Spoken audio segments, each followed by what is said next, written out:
Justice Hema committee റിപ്പോർട്ടിലെ ലൈംഗികാരോപണങ്ങളിൽ സർക്കാർ നടപടിയെടുക്കാത്ത എന്തുകൊണ്ടാണ് എന്ന ചോദ്യം ഈ ദിവസങ്ങളിൽ കേരളം ഇപ്പോൾ സർക്കാർ എത്രത്തോളം പരാതിക്കാർ വേണം എന്നൊക്കെ ആവർത്തിച്ച് പറയുമ്പോഴും നടപടിയില്ലാത്ത എന്തുകൊണ്ട് എന്ന ചോദ്യത്തിന് മറുപടി കിട്ടിയേ മതിയാവുകയുള്ളൂ. കേരളം ഈ ദിവസങ്ങളിൽ സജീവമായി ചർച്ച ചെയ്യുന്ന ഇക്കാര്യം 4.5 വർഷം 5 വർഷത്തോളം പൂഴ്ത്തിവെച്ച റിപ്പോർട്ടിൽ നടപടിയെടുക്കാൻ നിയമമില്ല എന്നൊരു വിഭാഗം പറയുന്നു. വേണമെന്ന് വെച്ചാൽ ആകാം എന്ന് നിയമങ്ങൾ പറഞ്ഞുകൊണ്ട് തന്നെ മറ്റൊരു വിഭാഗം പറയുന്നു. എന്താണ് വസ്തുത? ഒന്ന് കണ്ടു നോക്കൂ. നക്ഷത്രശോഭിതമായ ആകാശം അകലെ കാണുമ്പോൾ സുന്ദരമല്ല. ഇങ്ങനൊരു ആമുഖത്തോടെ ജസ്റ്റിസ് ഹേമ കമ്മിറ്റി വിവരിച്ചു തുടങ്ങുന്നത് താരനിബിഡമായ മലയാള സിനിമാ വ്യവസായത്തിലെ നെറുകേടുകളുടെ നേർസാക്ഷ്യങ്ങൾ. പല പേജുകളും ഖണ്ഡികകളും സ്വകാര്യതയുടെ ആനുകൂല്യം പറ്റി പെട്ടിയിൽ തന്നെ ഇരിക്കുകയുമാണ്. നടിയും സാങ്കേതിക പ്രവർത്തന വനിതകളും നൽകിയ മൊഴി ഉൾപ്പെടെ 400 പേജ് വരുന്ന ഭാഗവും വെളിച്ചം കണ്ടിട്ടില്ല. പക്ഷേ സ്ത്രീവിരുദ്ധത വ്യവസ്ഥാപിതമാക്കിയ ആൺകോയ്മയുടെ ഉറക്കം കെടുത്താൻ ഭാഗികമായി പുറത്തുവന്ന റിപ്പോർട്ട് ധാരാളമാണ്.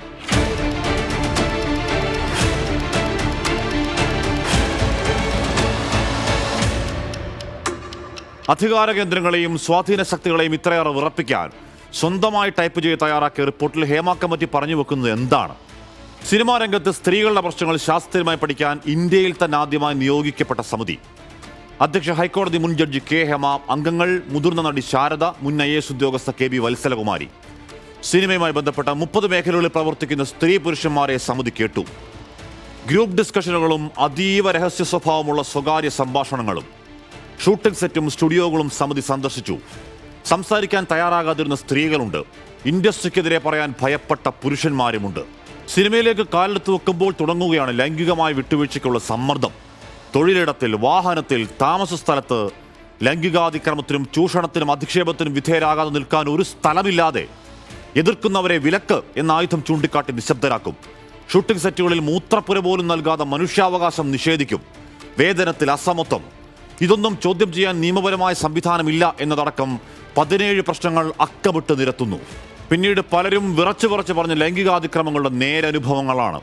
കിടപ്പുമുറിയുടെ വാതിൽ അയാൾ അടിച്ചു തകർക്കുമോ എന്ന് ഭയപ്പെട്ടുറങ്ങേണ്ടി വരുന്ന രാത്രികൾ, മുൻകൂട്ടി അറിയാതെ ഇന്റിമേറ്റ് രംഗങ്ങൾ അഭിനയിക്കേണ്ടി വരുന്ന സന്ദർഭങ്ങൾ, പറ്റില്ലെന്ന് പറഞ്ഞാൽ ഷൂട്ട് ചെയ്ത രംഗങ്ങൾ ഡിലീറ്റ് ചെയ്യാതെ ഭീഷണിയാണ്. ഉപദ്രവിച്ച ആളോടൊപ്പം ഇഴുകിച്ചേർന്നുള്ള രംഗത്തിന് 17 റീടേക്കുകൾക്ക് വരെ നിന്നു കൊടുക്കേണ്ടി വരുന്ന ഗതികേട്, അധികാരികൾ എന്ന് സ്വയം കരുതുന്നവരുടെ അടക്കി വെക്കാൻ കഴിയാത്ത കാമാസക്തിയെ അവർ സ്വയം വിളിക്കുന്ന ഓമനപ്പേരുകൾ അഡ്ജസ്റ്റ്മെന്റ്, കോംപ്രമൈസ് എന്നൊക്കെ. ഓർക്കണം, പോക്സോ കേസ് അടക്കം രജിസ്റ്റർ ചെയ്യാവുന്ന മൊഴികളാണ് ഹേമ കമ്മിറ്റിക്ക് മുമ്പിലുള്ളത്. 15ഓളം പേർ ഉൾപ്പെട്ട പവർ ഗ്രൂപ്പാണ് സിനിമയിലെ ചൂഷണങ്ങൾക്ക് നേതൃത്വം നൽകുന്നത് എന്നും റിപ്പോർട്ടിൽ പറയുന്നുണ്ട്. ഇത്രയധികം പ്രശ്നങ്ങൾ ഉണ്ടായിട്ടും എന്തുകൊണ്ട് കേസെടുക്കുന്നില്ല? ഇതിന് മറുപടിയായി സർക്കാർ മുന്നോട്ട് വെക്കുന്ന പ്രധാന വാദം ഇതൊരു കമ്മിറ്റിയാണ്, കമ്മീഷനല്ല എന്നതാണ്. ചില വിഷയങ്ങൾ പഠിക്കുക എന്ന ലക്ഷ്യത്തോടെയാണ് കമ്മിറ്റികൾ പൊതുവെ രൂപീകരിക്കുക. കമ്മീഷനാകട്ടെ വസ്തുതാന്വേഷണമായിരിക്കും പ്രധാന ചുമതല. കമ്മീഷന് തീരുമാനമെടുക്കാനും നിർദ്ദേശം നൽകാനും അധികാരം ലഭിക്കാറുണ്ട്. കമ്മിറ്റിക്ക് ശുപാർശകൾ സമർപ്പിക്കാം എന്ന് മാത്രം. അത് തള്ളണോ കൊള്ളണോ എന്ന് നിയോഗിച്ചവർക്ക് തീരുമാനിക്കാം. നടപ്പിലാക്കാൻ നിയമപരമായ ബാധ്യതയില്ല. കേസെടുക്കാൻ പരാതിക്കാരില്ല എന്നതാണ് മറ്റൊരു വാദം.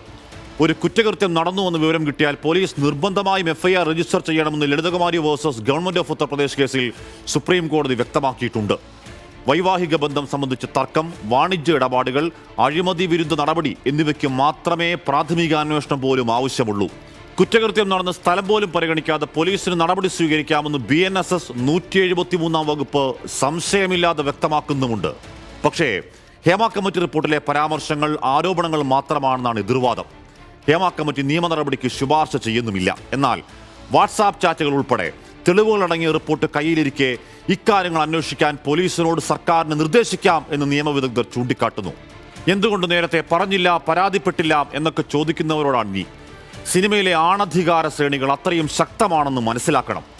വിപണി മൂല്യമുള്ള താരങ്ങൾക്കെതിരെ ആരെങ്കിലും പരാതിപ്പെട്ടാൽ ഒരു ചുക്കും സംഭവിക്കില്ലെന്ന് റിപ്പോർട്ടിൽ പറയുന്നു. ശബ്ദമൊന്ന് ഉയർത്തിപ്പോയാൽ, അനീതിയൊന്ന് ചോദ്യം ചെയ്താൽ ഫെമിനിസ്റ്റുകളെന്ന് പറഞ്ഞുള്ള വെർബൽ അബ്യൂസുകൾ വേറെ. വേട്ടക്കാരുടെ അടയാളങ്ങളൊന്നും പുറത്തു വന്ന റിപ്പോർട്ടിലില്ല എന്ന് ഉറപ്പാക്കുന്നുണ്ട് അധികാരികൾ. പുരുഷന്മാരെന്നാൽ എല്ലാ പുരുഷന്മാരും എന്നല്ല എടുത്തു പറയുന്നുമുണ്ട് ജസ്റ്റിസ് ഹേമ. പക്ഷേ ആരാധനയോടെ നെഞ്ചിൽ കൊണ്ടു നടന്നവർ പോലും മൗനം കൊണ്ടെങ്കിലും ഈ അധമക്കൂട്ടത്തെ ഇത്രയും കാലം പിന്തുണച്ചിട്ടുണ്ടാകുമല്ലോ എന്നോർത്ത് മനസാക്ഷിയുള്ള ആരും പശ്ചാത്തപിക്കും. ഹേമ കമ്മിറ്റി റിപ്പോർട്ട് ഒരു തവണയെങ്കിലും വായിച്ചാൽ. നടപടിക്ക് നിയമപരമായ ബാധ്യതയില്ലെന്ന് പറഞ്ഞൊഴിഞ്ഞാലും ധാർമ്മികത എന്നൊന്നുണ്ട്. സർക്കാർ അത് മറക്കാതിരിക്കട്ടെ. സർക്കാർ അത് മറക്കുന്നു എന്നുള്ളതാണ് നമ്മുടെ ഈ മണിക്കൂറുള്ള നേരനുഭവം.